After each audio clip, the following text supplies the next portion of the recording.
Welcome to the Gita in Action podcast. My name's Radha, and I'm here with our family of seekers to read through and study the Gita, the Bhagavad Gita, this ancient wisdom yogic text that we are learning is still super relevant to our lives. Even though it was spoken 5,000 years ago, it is still super relevant to our lives. And so we get together every Monday and Thursday and we read through it together and we discuss it. And today we are starting chapter 11. So we're starting a new chapter today. And before we get into it, I want to make one announcement. I started a new guided Gita session once a week on Sundays. We do it over Zoom, and it's all on the same thread as the podcast updates and such. But it's really sweet. It's from 6 to 7 a.m. Eastern time. We chant together, and I kind of just give some prompts, give some intention setting. Yesterday we did a short little meditation before we started chanting, just to really kind of up our game in that sacred time that we spend in the mornings with God, because that's what our meditation is. It's like our date with God, and the more intentional we can be around it, the more that reciprocal, the more that we'll experience that reciprocal relationship. So 6 to 7, the same links will be on the WhatsApp group. It's very sweet. Okay, now let's get into the Gita, chapter 11.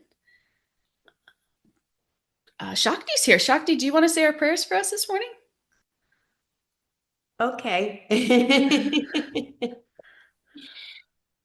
Om Jnana Timirandasya Yananjana Shalakaya Chakshur Umilitam Yena Tasmai Shri Gurave Namaha Nama Om Vishnu Padaya Krishna Prastaya Bhutale Srimati Bhaktivedanta Swami Iti Namane Namaste Saraswati Deve Gauravani Prachayane Nirvishesha Shunyavadi Pashtataya Tirayane Vandeham Shri Guru Shri Yuta Parakamalam Shri Gurun Vaishnavamscha Shri Rupam Sagarajatam Sahagana Raghunathan Vitam Sajivam Sadvaitam Savadhutam Parijana Sahitam Krishna Chaitanya Devam Shri Radha Krishna Padan Sahagana Lalita Shri Vishakans Vitams Cha Shri Krishna Chaitanya Prabhu Nityananda Shri Advaita Gadahara Shri Vasari Guru Bhakta Vrinda Hare Krishna, Krishna Krishna, Hare Hare, Hare Rama, Rama Rama, Hare Hare. Thank you. Thank you, Shakti. Thank you for the opportunity. And let's get right into it. Stella, when you're ready. The first verse of chapter 11, when you're ready. I'm trying to find it and still struggling with my new computer, so please forgive me. Arjuna uvacha mad anugrahaya paramam guyam adhyatma samkhyan itam yatvayoktam vachastena mohoyam vigato mama. Arjuna said, "By my hearing the instructions you have kindly given me about these most confidential spiritual subjects, my illusion has now been dispelled." Thank you. So, maybe before we actually get into this verse, I just kind of want to set up chapter 11 for us. So in this chapter, Krishna shows Arjuna something called the universal form. And it sounds, abstract, but here's a simple way to think about it.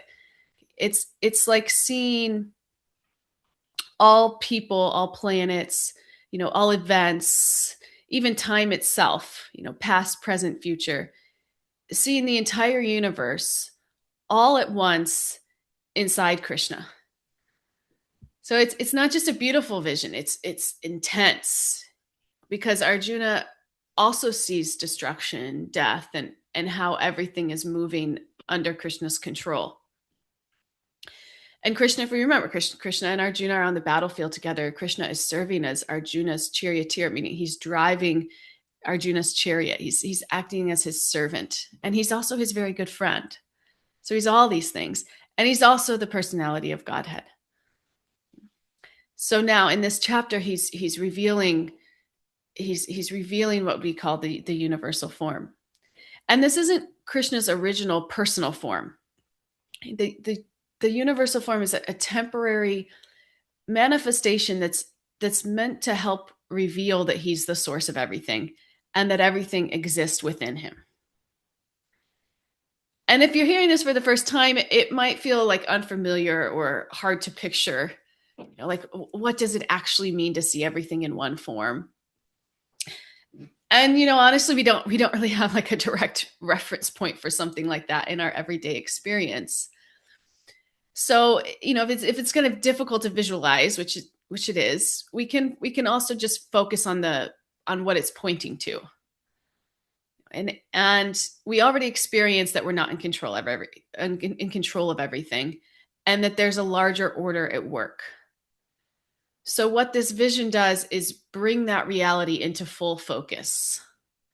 We see that everything is connected and that everything ultimately rests in Krishna. And what's important here too to note is that Arjuna isn't seeing this with his ordinary senses, because we know our senses are very limited. Our ability to perceive things around us is very limited by our senses. We're finite beings. We have finite understanding and senses. So Krishna gives Arjuna a special vision. So this isn't something that we can perceive on our own. It's that Krishna expands his ability to see. And this helps resolve the tension, because our senses are limited. We can't fully grasp reality as it is. There's so many things in this world that we don't understand that just function, on autopilot. And it's not really autopilot, it's Krishna. So when Krishna reveals something, he also gives the capacity to understand it.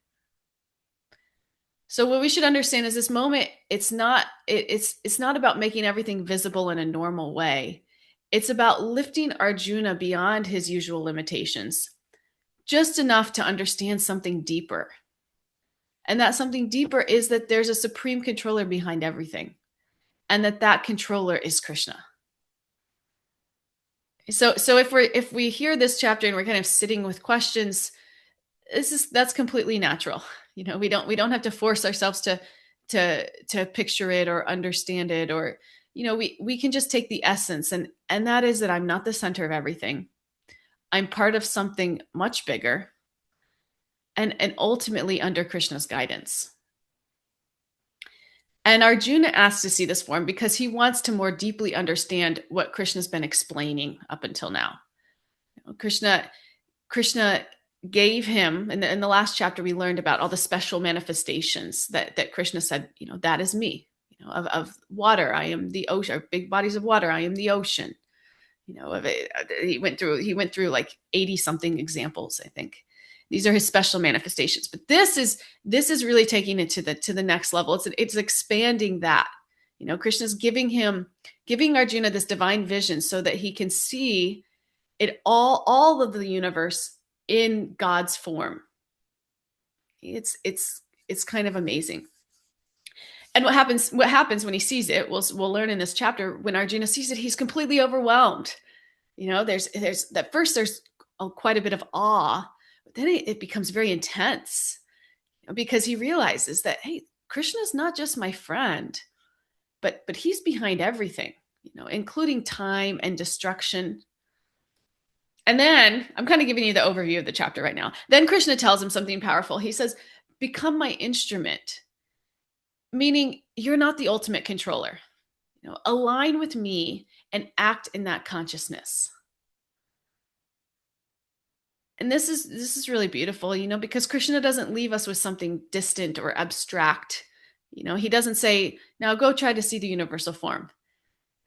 Instead, he reveals this all-powerful, all like really intense form, but then he brings it back to something very personal and practical. Which is one of the most important takeaways of this chapter.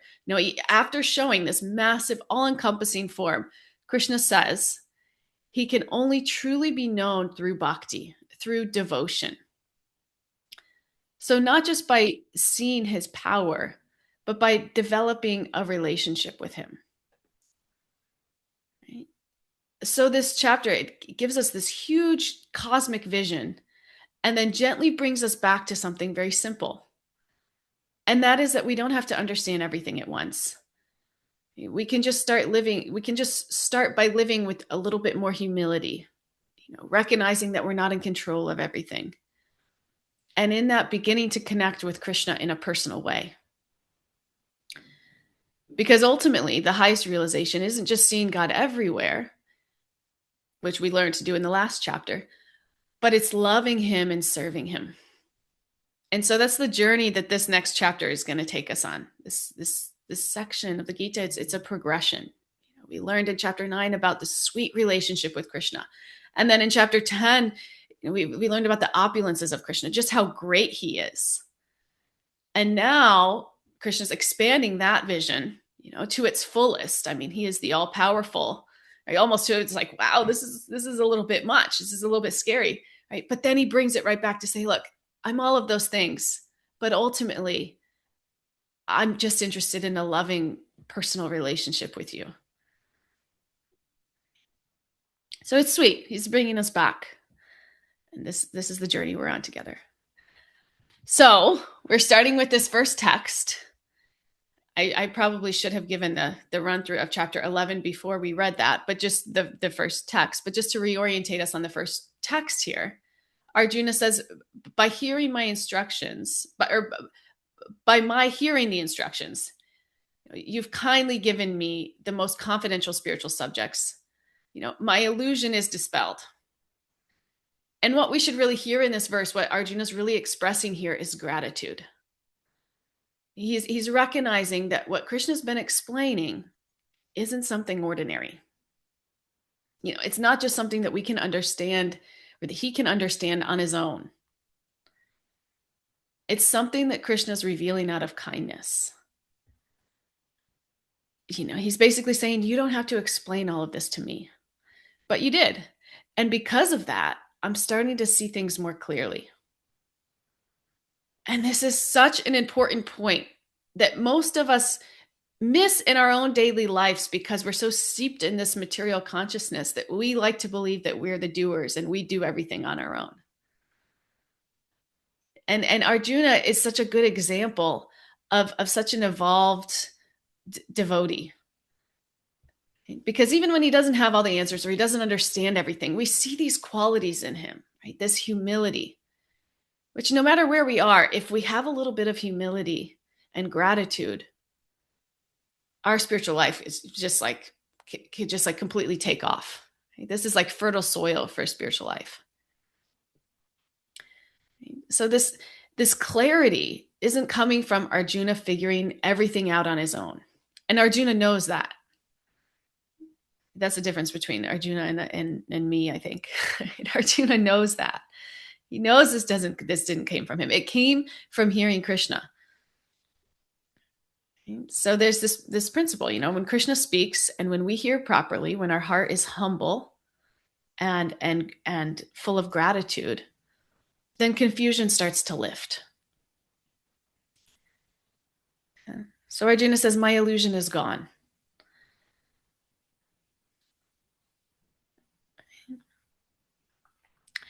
So let's think. If we've heard the Gita before, we remember that at the very end, he says something very similar, that my illusion's gone. So it could raise a question like, is his illusion fully gone? Or is something deeper still unfolding? So for us, what we can understand at this point is that Arjuna has accepted Krishna's position. He understands that Krishna is the supreme, the source of everything. That foundational confusion, who is Krishna, is no longer there. So Arjuna's understanding is evolving as we're going. right? But the conversation is continuing. And the reason that the conversation is continuing is not because Arjuna is lost again, but because now he's asking questions in a different mood. He's not just asking questions for himself, but he's asking for the benefit of others. He's thinking, if I'm hearing this, others will hear this too. Let me ask in a way that makes this clear for everyone. This is another beautiful thing we can learn from Arjuna. He's sincere. He's humble. He's full of gratitude. He's not just looking out for himself, but he's looking out for everyone else. He's asking these questions for everyone. So it's such a wonderful example for us. Okay, so this verse has that really nice mood to it. It's really nice mood of gratitude. And in that, this clarity is beginning to settle in. And we also see Arjuna shifting from questioning out of confusion, like we saw at the beginning. We remember the beginning couple chapters of the Gita, Arjuna was so confused about which way to go. But we see as he's going through this journey with Krishna, he's stepping out of that confusion, and he's gaining clarity. And in that clarity, in understanding, he has this desire to help others. This could be all of our paths, to the degree that we're sincere and have a humble heart and a service attitude. Right? This could be all of our paths. This is what the Gita is teaching us. So it's okay to be a little bit confused. And we saw Arjuna was confused, and what did he do? He owned it. He said, "Look, I'm confused. What do I do?" He's asked Krishna, "Please direct me." Yeah, we can do that too. We can do that too. And at the moment we do that, Krishna will lift us up. Our spiritual life will just like blossom. Right? And Krishna's just waiting for us to do that. And so this is Arjuna's journey, but this could be all of our journeys. When we hear from Krishna with sincerity, it has the ability to clear confusion. Not because we did anything or we're so great or because we forced understanding, but because this knowledge is coming from a higher source. So this is the model we should all tap into, this humility, gratitude, openness to hearing. This is like the soil, the ingredients in the soil that we need for clarity to arise, right? For the bhakti creeper to really grow.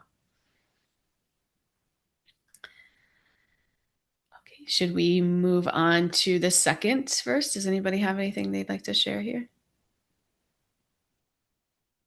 You guys also inspired by Arjuna? I'm so inspired by Arjuna.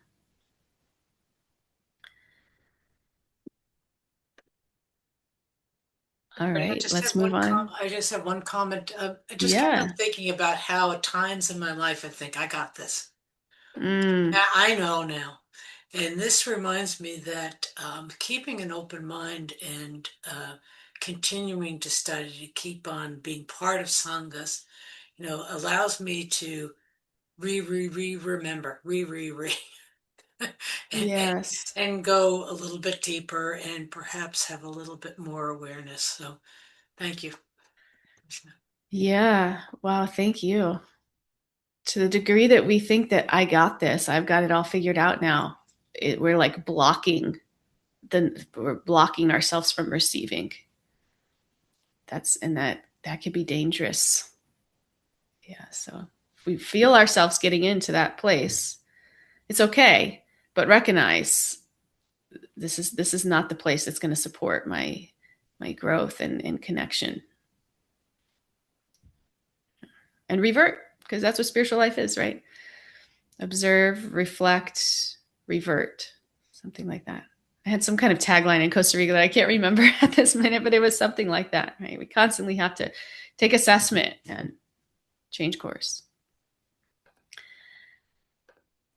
Okay, should we move on to the second verse of chapter 11? Yeah, when you're ready, Stella. Bhava yaya hi bhutanam strutau vistara somaya tvataha kamala patraksha maham mayam api kavyayam. O lotus-eyed one, I have heard from you in detail about the appearance and disappearance of every living entity, and have realized your inexhaustible glories. Okay, thank you. So here we see some sweet things. One, we see Arjuna he's continuing his thoughts here, and he's addressing Krishna as lotus-eyed one. And this is a really sweet and intimate way of speaking. We've talked about before some of these ways that he addresses Krishna, or that they address each other, really reveals a lot about the mood and the dynamic between them. So this language is interesting, because right after this, Krishna's going to reveal the universal form, which is overwhelming and powerful and even frightening. In that form, his eyes are described as blazing, almost unbearable to look at. So we're just seeing two sides here. This is what this verse is showing us. The same Krishna who's deeply beautiful and attractive, is also all powerful and all in like awe inspiring. So the Gita here, we're being brought through this progression where we're being brought towards a more intimate understanding of who Krishna is. Not just as a controller of everything, but as a person we can have a relationship with. And in that, Arjuna's way of addressing him here shows that intimacy. And Arjuna says, I've heard from you in detail about the appearance and disappearance of everything. I understand your inexhaustible glories.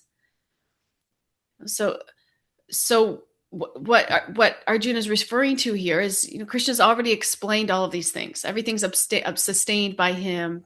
Ultimately everything returns back to him. Creation and destruction are happening constantly. It's a cycle.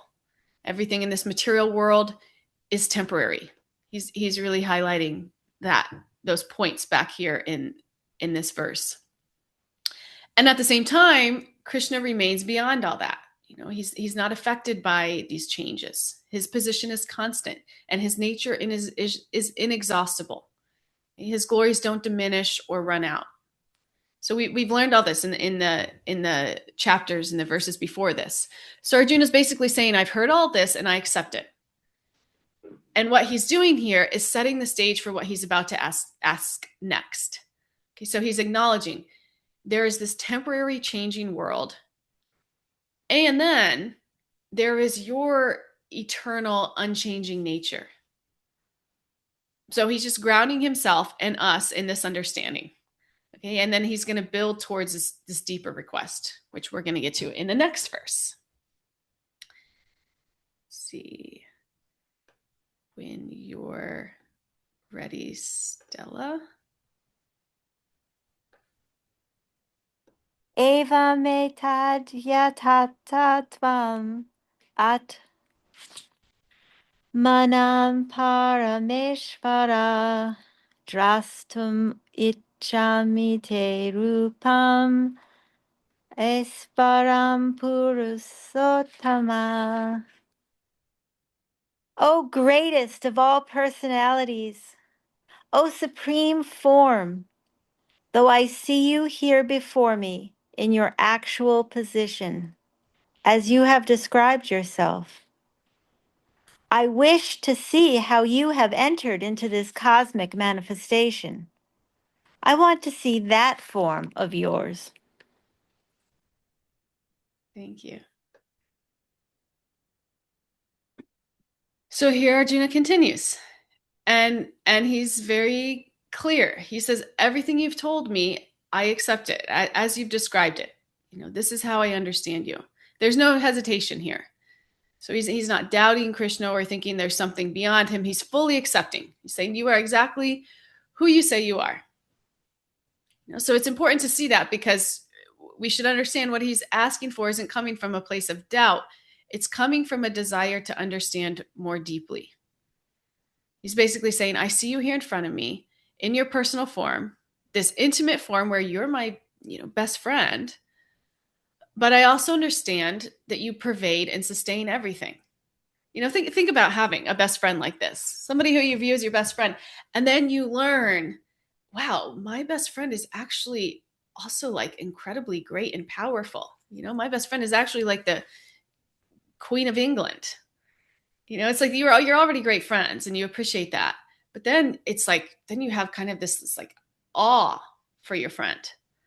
This is the journey that Arjuna's taking here. It kind of even like deepens the intimacy and the closeness that he has with his friend. It doesn't override the friendship, right? But it deepens that intimacy. And this is the journey Krishna's taking us on here.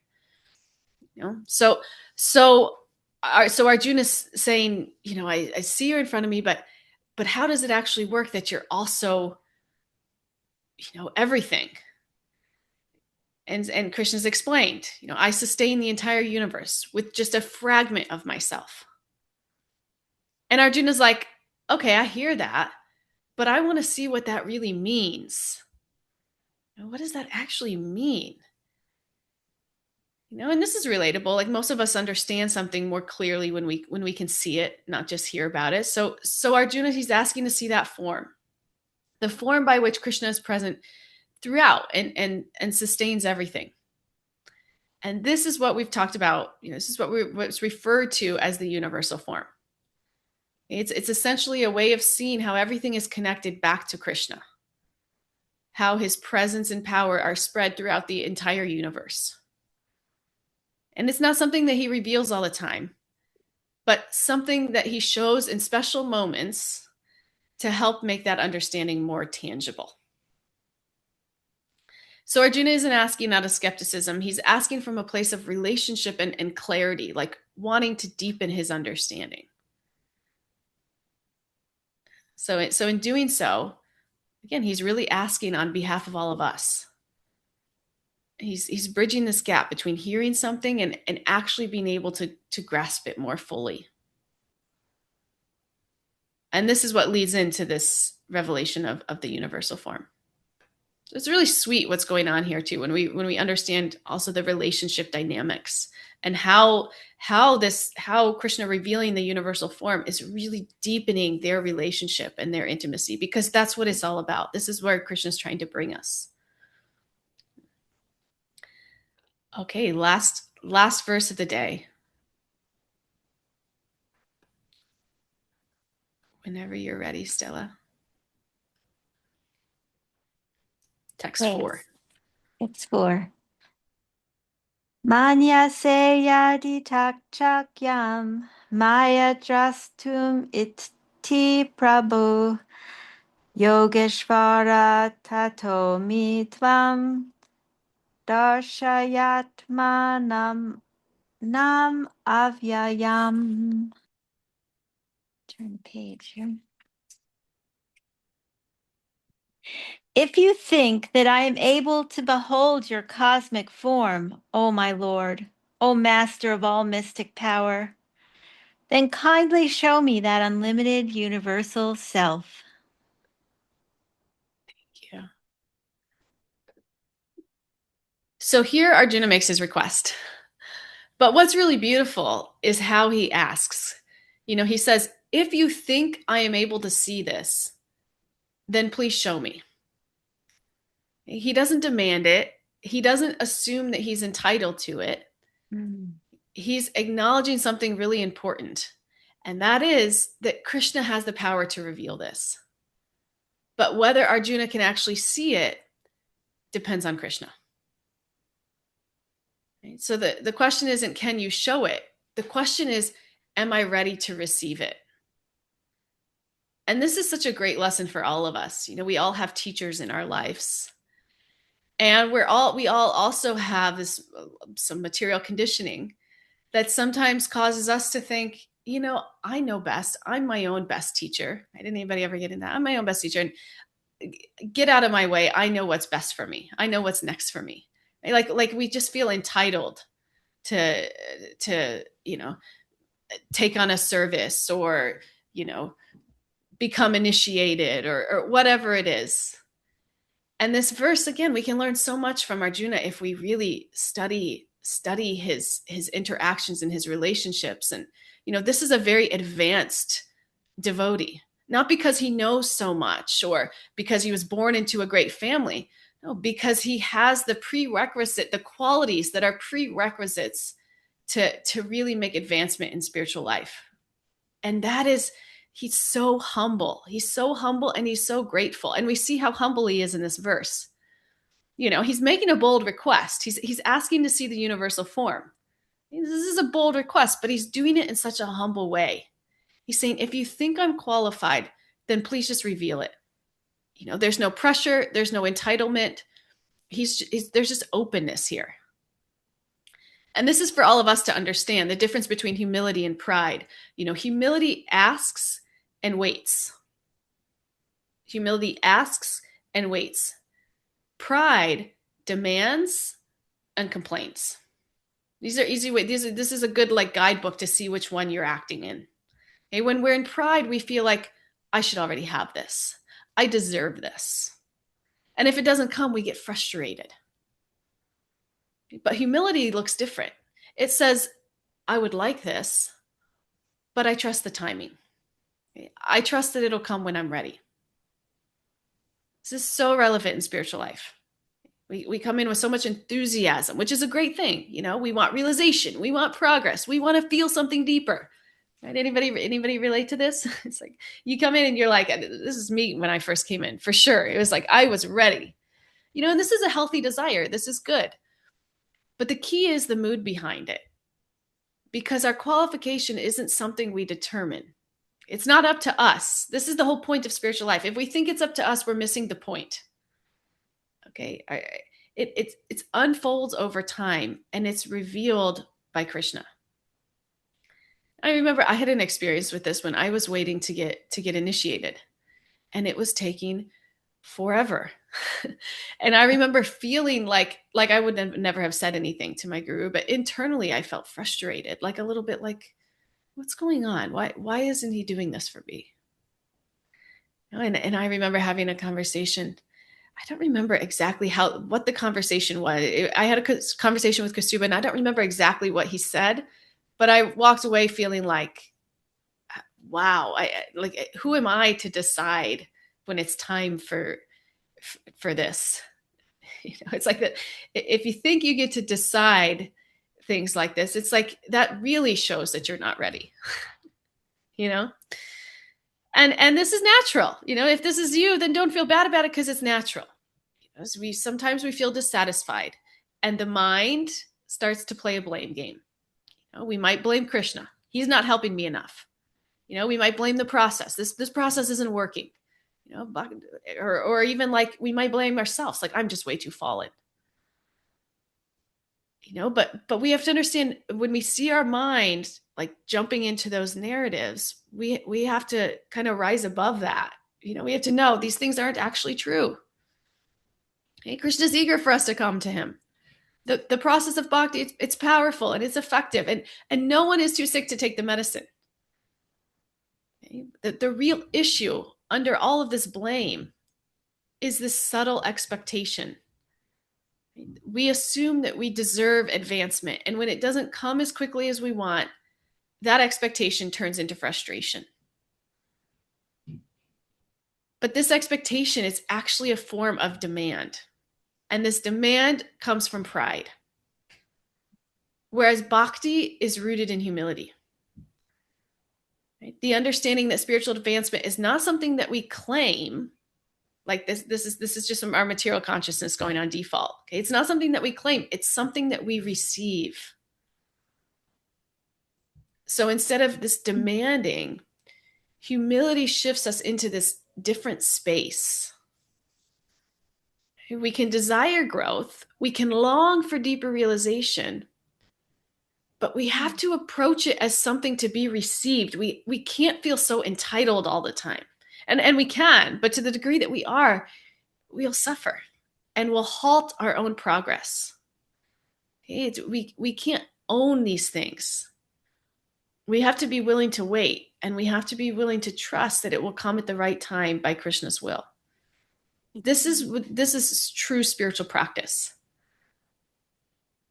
Okay. It's not just like dressing up or, marking yourself as spiritual and running around doing everything on your own terms, at your own terms. And if it doesn't work, then being frustrated and seeping into the blame game. No, that is a mark of a prideful person. Right? That's a mark of a prideful person. And in bhakti, there's no room for pride. You can't claim Krishna's heart if yours is full of pride. We have to shift into this humble space, and we have to catch ourselves when we're shifting into a prideful space. And it's okay, it's going to happen to us. It's natural. But let's get expert at nipping it in the bud, catching it and nipping it in the bud. When we start getting demanding instead of grateful, when we start feeling entitled, right? And instead of humble. So there's this beautiful balance. Okay, it's okay to desire growth. We should. It's wonderful. It's okay to want to go deeper, but do not turn those desires into demands. Because devotion isn't about demanding experiences; it's about serving. And naturally, when there's love, we want more connection, more understanding, more closeness. But a devotee doesn't approach that with entitlement. They approach it with humility. And we experience this in our normal relationships. You can't, if somebody you're wanting somebody to share something with you and they're just not feeling comfortable, we can't like force it out of them. We can't just demand like, hey, I'm close to you, I deserve to hear this. And that's not going to help the situation. We have to approach with a humble and a grateful heart, and a mood of service. So devotee may desire, but they don't demand. And that humility is what keeps the relationship open and soft and real.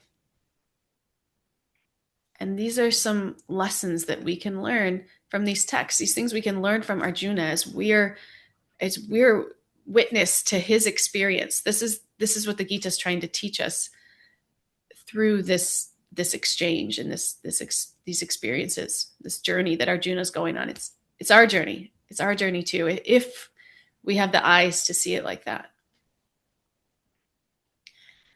What do you guys think?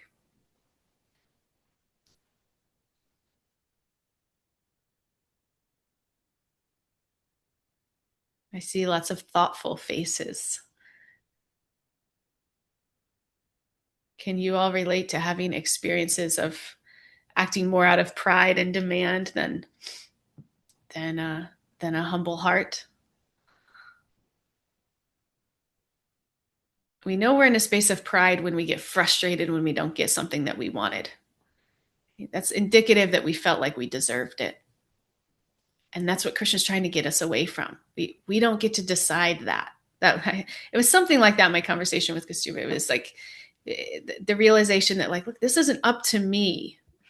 I'm trying to take God's position by deciding, what I deserve, which again just means that I'm not qualified for it. I'm not ready for it if I'm in that mood. I have Hi, an Krishna. example. Oh, Oh, go Yeah. ahead. No, you go first. okay, well, I think, also when we have emotions like, why is this still happening to me? And other things are happening quicker for other people who are less qualified.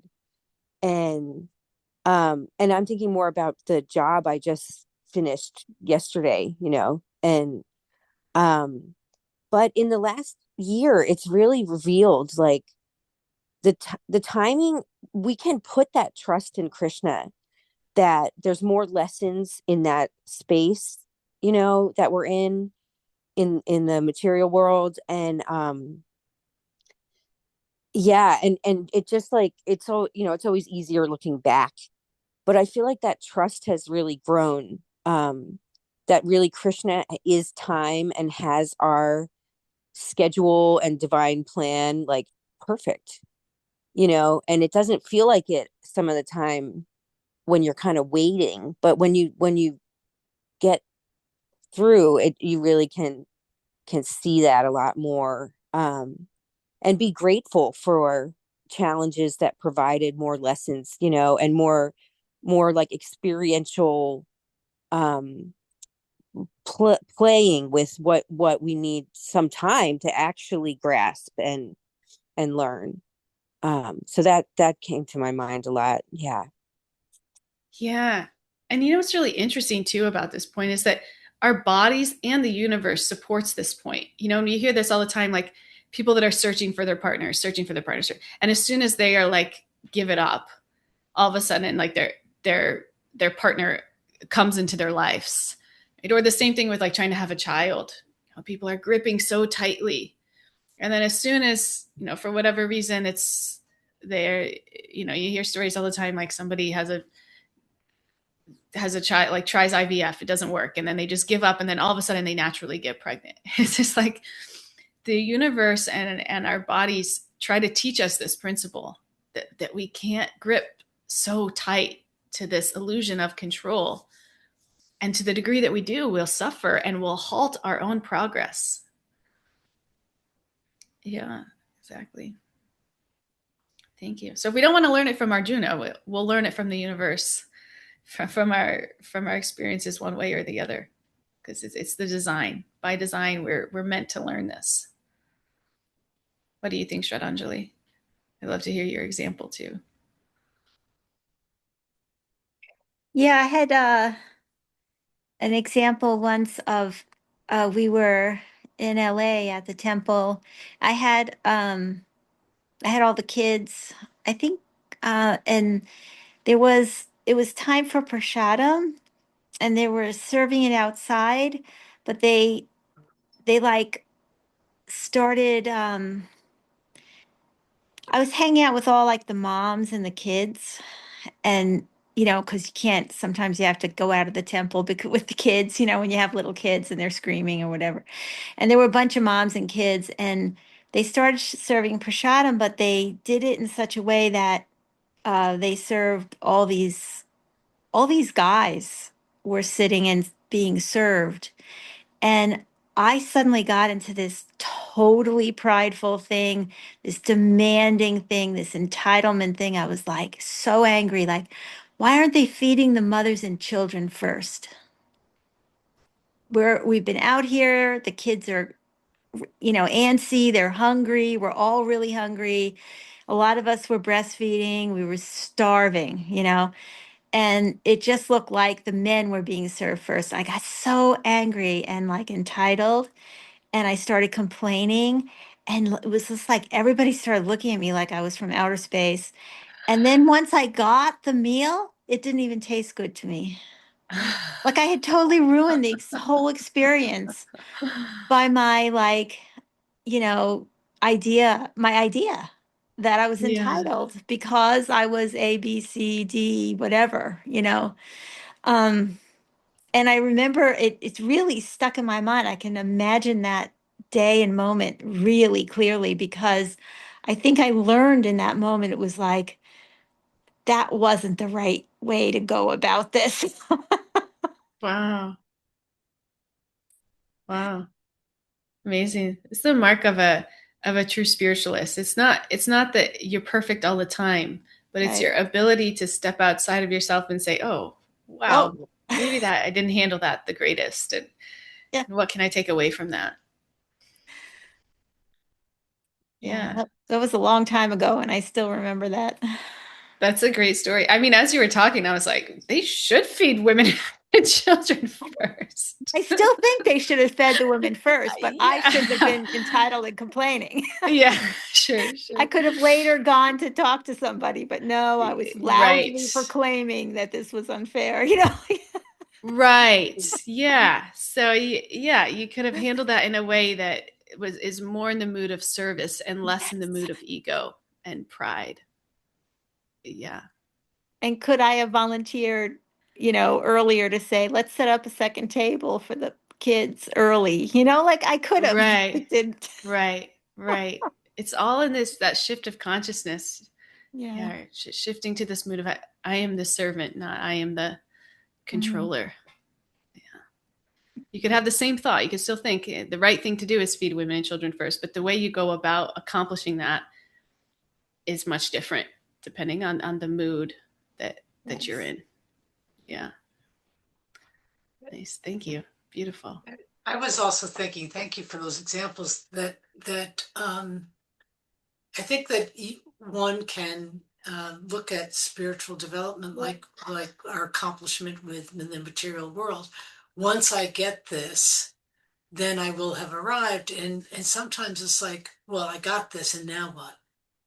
And I've Right. seen people who, for example, have been initiated and then they're lost because Right. they had worked so hard at trying to get to the place where they'd studied so much, they'd taken all the courses, they'd finally, and then they're like, now what? And it can be such a letdown if indeed we think that attaining that is the goal, where the goal is really Yeah. just deep connection and love and service to Krishna and to Krishna's world, to everybody around us. Yeah. Yeah. Yeah, exactly. It's so easy and common to bring your material consciousness into spiritual circles. Yeah. Agreed. And to the degree that we do, we will suffer. Krishna will teach us. Yeah, there's no place for that. There's no room for that. Thank you. Really nice, Nancy. Anybody else want to share?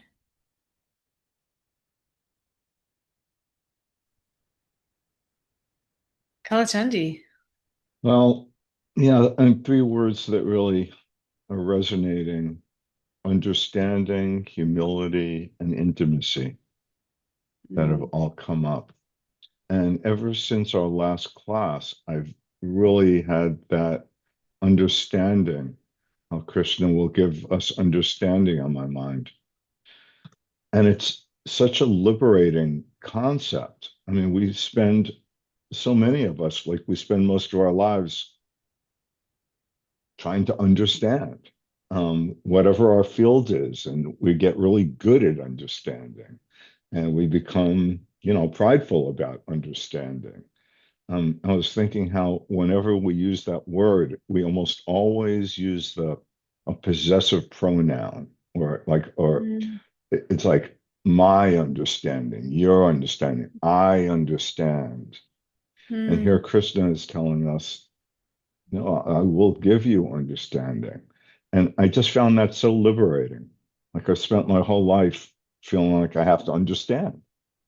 And I'm sorry, I can't remember Shakti's friend's name. She was saying, like, sometimes it's hard to understand.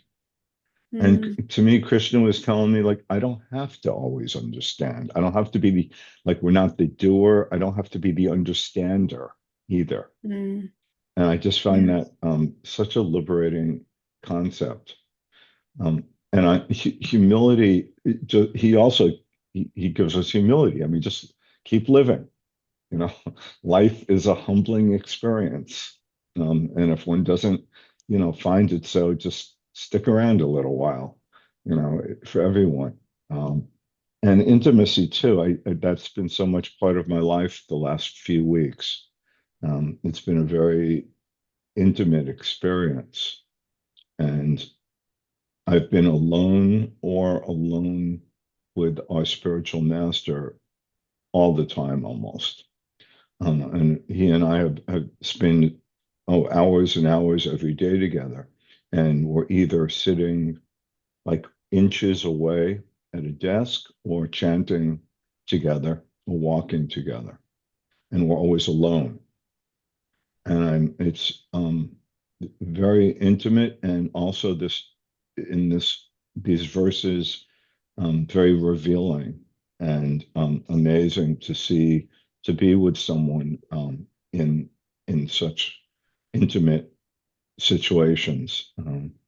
So anyway, that's all really impacted me this week. Thank you. Wow. Wow. Really nice. Thank you. I love what you said about it's liberating. It's liberating because I've been a doer my whole life and probably lifetimes, just like everything rests on me. I have to accomplish this. I have to do that. Spiritual life, it's we just have to clean up our consciousness, which is a tall order. Hmm. But that's where our focus should be, and Krishna will see that, and he'll give us whatever we need to move forward. And that is really liberating, because in cleaning up our consciousness, we just become naturally happier and lighter and more loving. It's not like in material life, the more that you do, the more that you accomplish, the more you become stressed and anxious and scared. It's like, no, spiritual life, it liberates you. The process liberates you. Thank you. Really nice. Also, just in a way, intimacy is his promise to us. I mean, if we really continue on this process, what we gain is Radha Krishna's intimacy. Yeah. Thank you. Yeah. That's the goal. It's easy to forget that sometimes. You get caught up in, even services, to forget that the goal is actually just this close relationship with God. That's what we're going for. We're not going for accomplishing all of this, and even in the name of service. Or ultimately, our goal is that close relationship with God. Thanks for that reminder. Any other final shares before we end for the day? Is Aaron still on? Aaron, we haven't heard from you for a while. We'd love to hear from you if you want to share, but no pressure.